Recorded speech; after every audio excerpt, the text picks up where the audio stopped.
बाई तोय। बोलो शेरावाली जी की जय, मैया काली जी की जय। बोलो शेरावाली जी की जय, मैया काली जी की जय।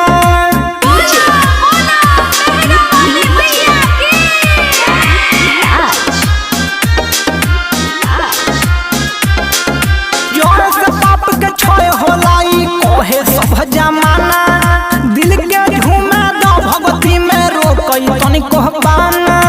एगो पमैब दूगो पैब होई बरकत सोय। बोलो शेरावाली जी की जय, मैया काली जी की जय। बोलो शेरावाली जी की जय, मैया काली जी की जय।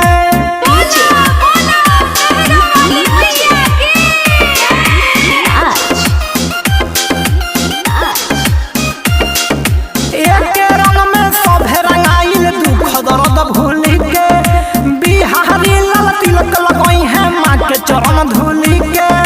सोहनी के पचरा झूमत बा देखो ना लोगवा मोय। बोलो शेरावाली जी की जय, मैया काली जी की जय। बोलो शेरावाली जी की जय, मैया काली जी की जय। दुखवा हरली है महामाई आई तोहरो नंबर, ऐसन जोय लगाओ की धरती से गुजे अंबर।